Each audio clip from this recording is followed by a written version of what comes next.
আসসালামু আলাইকুম এভরিওয়ান, সবাই কেমন আছেন? আশা করি আল্লাহ তাআলা সবাইকে অনেক অনেক ভালো রেখেছেন।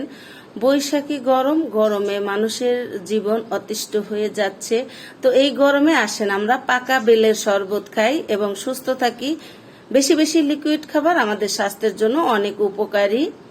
তো বেলের শরবত আমরা খুব সহজভাবেই বানানো শেয়ার করব।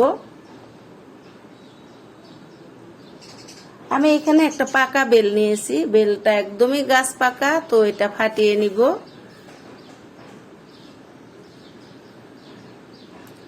সুন্দর একটা বেল, এই তো মাঝখানে ফাটিয়ে নিয়েছি। এবার আমি বের করে নিচ্ছি, আর ভিতরে একদম সুন্দর একটা কালার পাকা বেলের, এটা দেখতে কিন্তু খুব ভালো লাগে।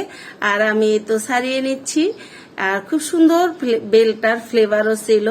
এবার পানি দিয়ে নিচ্ছি, আর বেল কিন্তু পাতলা করে শরবত বানাতে হয়, কারণ এটা একটু ফ্রিজে রেখে দিলেই জমে যায়। তো সেই কারণে আমি একটু পানি বেশি দিয়েছি, 1 জগ পানি দিয়ে এটা আমি গুলিয়ে সেকে নিলাম।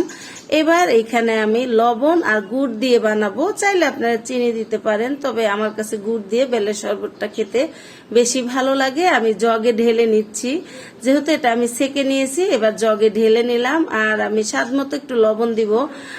আমি সাধারণত লবণ দিয়েই এটা খেয়ে থাকি, তো আমার হাজবেন্ড ছেলে মেয়ে কিন্তু লবণ দিয়ে খাবে না, ওরা একটু মিষ্টি জাতীয় জিনিস পছন্দ করে। তো ওদের জন্য আমি এখানে যে মিডিয়াম সাইজের চামিচ, সেই চামিচে 2 চামিচ আমি লিকুইড গুড় দিলাম, অর্থাৎ লালি গুড় যেটা, সেটা আমি এখানে দিয়ে দিলাম। দিয়ে এবার আমি নেড়ে নিব। আর এই লালি গুড়টা দেওয়ার কারণে এটার কালারটা কিন্তু একটু অন্যরকম হয়ে যাবে।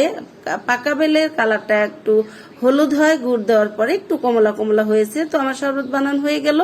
এবার আমি বরফ দিলাম গ্লাসের মধ্যে, দিয়ে এবার ঠান্ডা ঠান্ডা খেতে খুবই ভালো লাগে। আর কালারটা কেমন হয়েছে বলুন তো, অসাধারণ একটা বেলের শরবতের কালার হয়েছে। আর এটা এখন ঠান্ডা ঠান্ডা খেয়ে নিব, মন প্রাণ একদম প্রশান্তি হয়ে যাবে এই পাকা বেলের শরবত খাওয়ার পরে। আশা করি আপনারাও এখন বেল পাওয়া যাচ্ছে, এই বেলের সিজনে পাকা বেলের শরবত খেয়ে নিবেন। সবাই ভালো থাকবেন, আমাদের জন্য দোয়া করবেন। দেখা হবে আবারও